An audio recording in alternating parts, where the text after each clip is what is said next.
From the ashes of obsolescence, the birth of a legend. When Britain declared war in September 1939, the soldiers of the Royal Artillery rode into battle not with gleaming new weapons, but with guns that bore the fingerprints of an earlier age. The core of their artillery park was made up of weapons whose designs stretched back to the First World War, and in some cases even before. To the critics, this was a national embarrassment. Britain, once the industrial workshop of the world, was arming its troops with antiques. The Germans, meanwhile, fielded sleek modern guns designed in the 1930s, the 10.5-centimeter Lemmish 18 and the fearsome 15-centimeter howitzers, engineering marvels that seemed to symbolize the future of warfare. But history was about to play one of its great ironies. The obsolete British field gun, forged out of economic necessity and recycled parts, would go on to become the most accurate artillery piece of the entire Second World War, and one of the most beloved weapons ever made. The story of the 25-pounder begins, oddly enough, not in the shadow of war, but in the shadow of peace. After the Great War ended in 1918, Britain was exhausted, financially, politically, and emotionally. The government slashed defense budgets to the bone. Thousands of guns were scrapped, factories closed, and the Royal Artillery's once mighty arsenal began to rust. The War Office still had huge stockpiles of First World War 18-pounder field guns, light, reliable, and well-loved by the gunners of the Western Front. But as the 1930s dawned, the pace of technology was accelerating. Mechanization was replacing horses. Tanks were evolving fast, and artillery doctrine was being rewritten.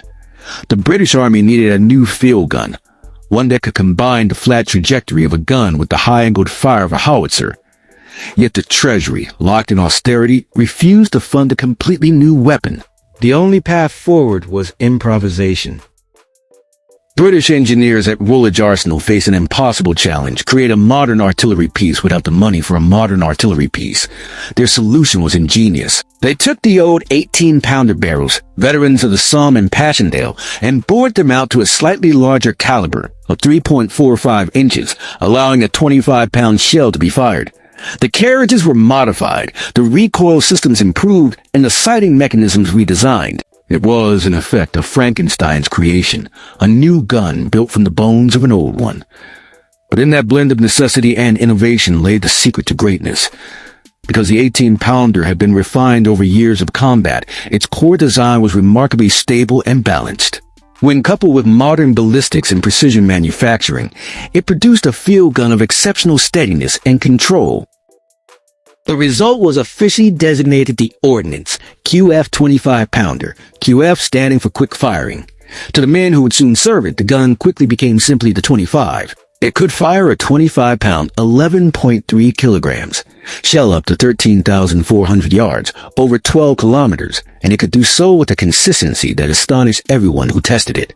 The gun sat on a split-trail carriage that gave it wide stability, and crucially, a 360-degree traverse when mounted on its circular firing platform, something few other guns in the world could match at the time. In an era when most artillery had to be laboriously re-aimed by repositioning the entire gun, the 25-pounder could swivel, fine-tune, and re-engage in seconds. In the 1930s, however, these virtues were largely unrecognized. As rearmament began late in the decade, production lagged behind demand. When the British Expeditionary Force landed in France in 1939, only a fraction of its artillery regiments were equipped with the new gun. Many still relied on 18-pounders and 4.5-inch howitzers. And when the German blitzkrieg crashed through France in 1940, British gunners fought desperate rearguard actions with whatever they had. Dunkirk was not just a defeat for the infantry, it was a near catastrophe for the artillery arm. Hundreds of guns were abandoned on the beaches. The War Office had to start again almost from scratch. Yet this disaster proved a blessing in disguise. It gave the British a chance to refocus their production entirely on the 25-pounder, now battle-tested and urgently needed. By late 1941, the 25-pounder had become the backbone of British and Commonwealth artillery forces. It rode across the deserts of North Africa, often towed by the faithful quad gun tractor, and it quickly earned the admiration of friend and foe alike. German prisoners captured at Tobruk reportedly expressed disbelief that such a light weapon could deliver such precise and sustained fire. The gun's smooth recoil system and robust construction allowed it to maintain an astonishing rate of fire, up to 8 rounds per minute sustained, and 12 in emergencies without losing accuracy. In the words of one veteran of the 8th Army, when the 25s opened up, it was as if the desert itself was roaring. Firepower by precision, the 25-pounder at war. By the time the sun rose over the Libyan desert in 1942, the 25-pounder had already written its name into military legend. In the shifting sands of North Africa, where mobility, reliability, and precision meant survival, this make-do British field gun proved itself far beyond its humble origins. When General Montgomery prepared his 8th Army for the decisive Battle of El Alamein, the backbone of his artillery plan rested squarely on the shoulders of the 25-pounder. On the night of the 23rd of October 1942, over 800 of them opened fire in unison. The roar that swept across the desert was unlike anything the soldiers had ever heard. For 20 minutes straight, the British gunners unleashed an orchestrated storm, shells tracing flaming arcs into the darkness, dust clouds rising like waves, the air trembling under the weight of steel. It wasn't random fire. Every gun had been precisely calibrated, its targets plotted on meticulous maps. When the infantry advanced at dawn, the German and Italian front lines had been shredded with mathematical accuracy. The 25-pounder had transformed from a symbol of thrift into the instrument of victory.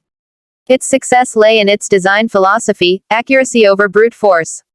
The Germans often relied on heavier guns, like the 15-cm SFH-18, which could lob enormous shells but were cumbersome and slow to redeploy. The 25-pounder, on the other hand, was built for flexibility. It could shift fire in seconds, support advancing infantry, or silence enemy batteries before they could respond. Its gun crews were trained not merely to bombard, but to aim, to calculate range, wind, elevation, and propellant charge with near-scientific precision. Each round was the product of exact geometry and discipline. As one veteran later recalled, "We didn't waste shells. Every shot had a purpose. Every round had a name on it." From El Alamein onward, the gun's reputation spread. In Tunisia, Sicily, and Italy, the 25-pounder earned a place in the hearts of the troops it protected. Infantrymen trusted it completely, tank crews prayed to hear its thunder behind them. During the chaotic fighting in the hills of Italy, gunners often operated at point-blank range, firing, over open sights, at approaching enemy armor. The gun was never intended for anti-tank work, yet with its variable charges and armor-piercing shells, it could knock out enemy vehicles in desperate situations.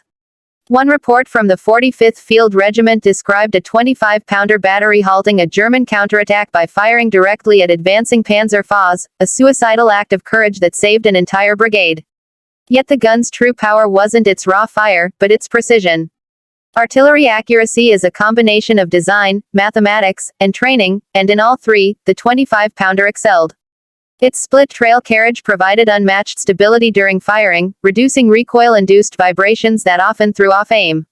Its breech-loading system and hydro-pneumatic recoil buffer kept the gun steady and allowed rapid relaying after each shot. The number 9 dial sight, an optical marvel for its time, gave the gunner precise lateral and elevation adjustments. And its calibrating sighting system allowed crews to calculate their range tables on the spot, adjusting for temperature, air pressure, and even barrel wear. In short, it was a system designed to put rounds exactly where the commander wanted them. Behind that mechanical precision stood the human element, the British gunner himself. The Royal Artillery's training schools, like those at Larkhill, turned recruits into professionals who could operate their gun as an extension of their own bodies. Every member of a gun detachment knew his role by heart. The number 1 detachment. Commander directed fire, the layer adjusted aim, the loader rammed the shell, the fuse setter prepared each round, and the breech operator kept the rhythm steady. When firing at full speed, a 6-man crew moved in perfect harmony, a dance of metal, sweat, and timing. Veteran gunner Corporal Peter White later wrote, "When you heard the command, fire mission, it was as if time itself tightened. We became one machine. The gun didn't just fire, it breathed." As the war progressed, the 25-pounder became more than a support weapon, it was a symbol of British professionalism. During the invasion of Normandy in June 1944, British and Canadian artillery units brought hundreds of 25-pounders ashore within the first days. In the chaos of the beachhead, where tanks bogged down and infantry struggled through hedgerows, it was the artillery that held the line. The 25-pounder's 360-degree traverse on its circular platform proved invaluable in the tight Norman countryside, allowing it to engage targets from any direction without repositioning. German troops learned quickly to fear the speed and precision of British counter-battery fire.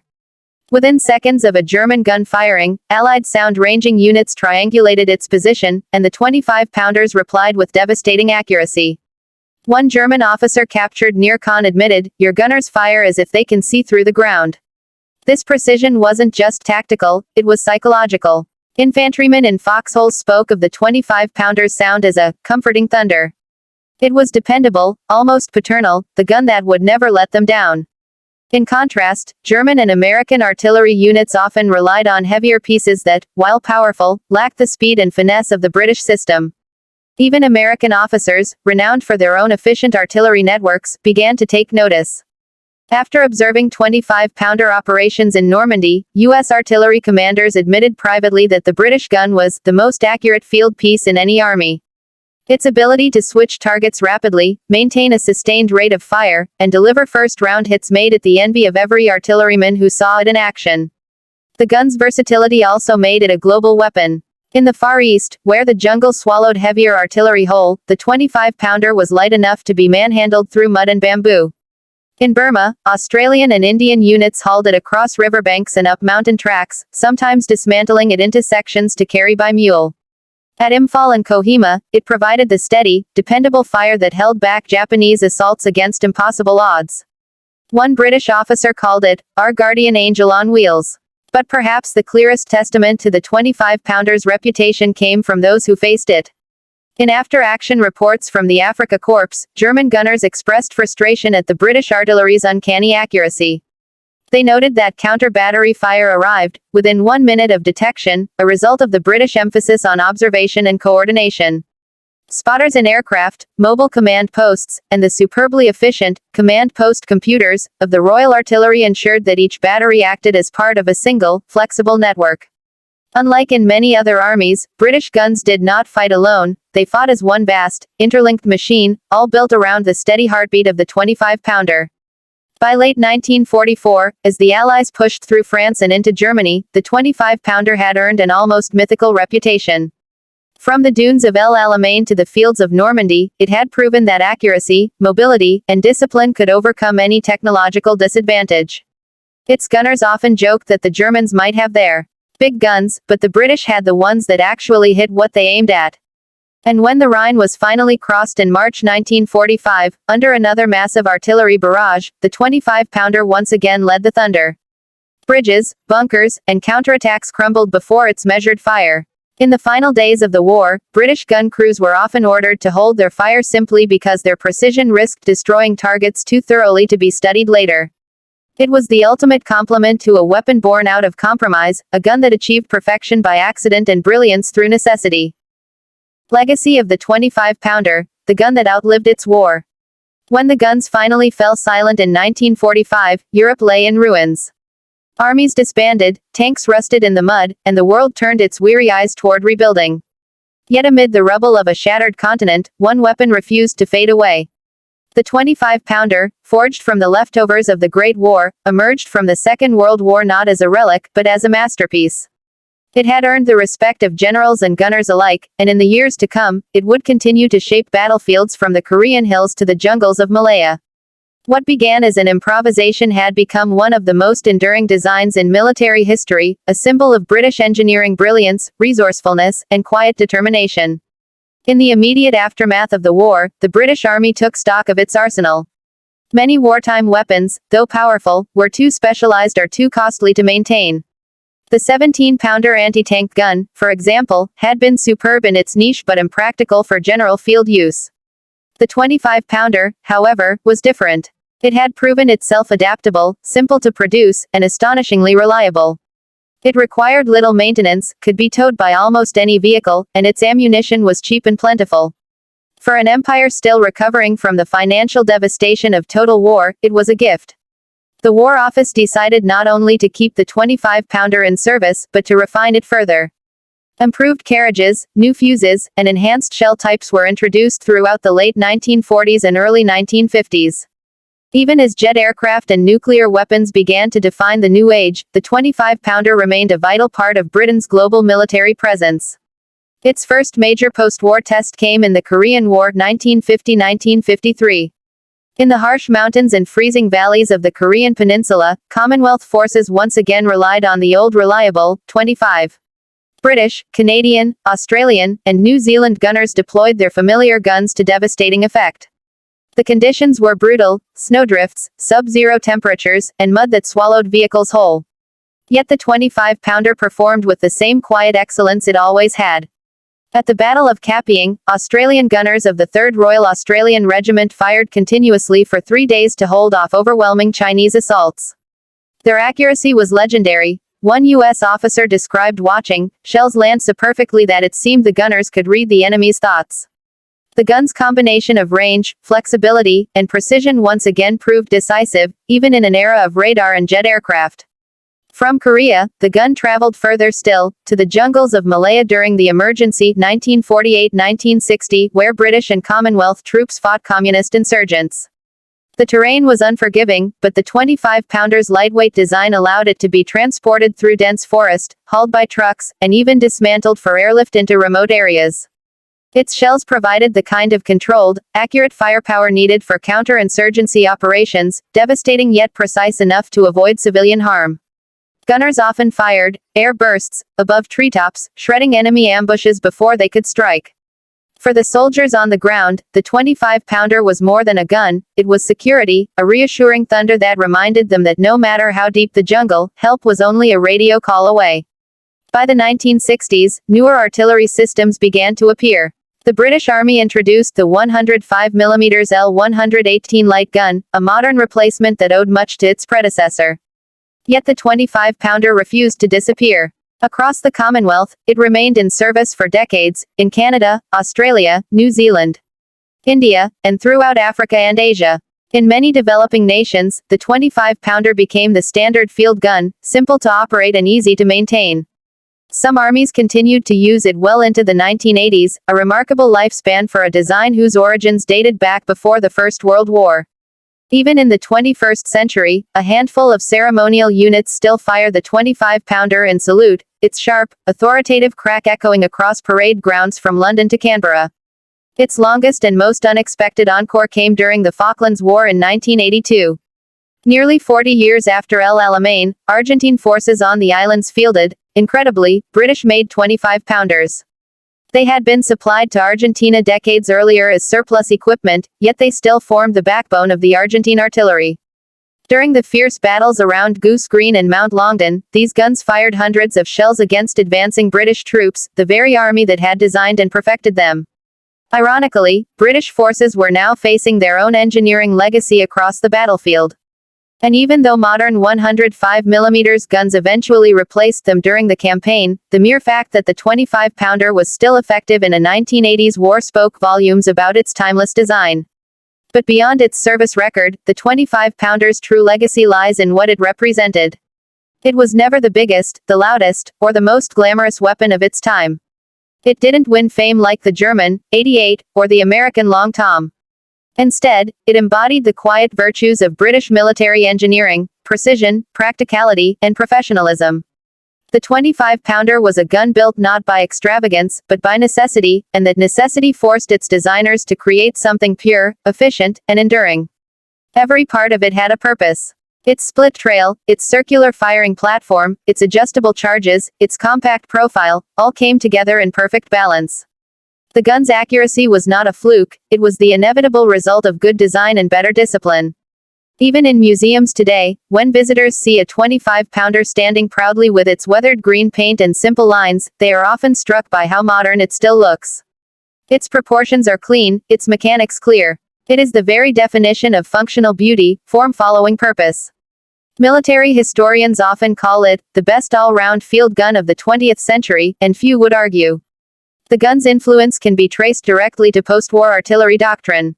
The idea that a single, medium-caliber field piece could provide both direct and indirect fire support, with mobility, range, and precision, became the foundation for nearly every artillery system that followed.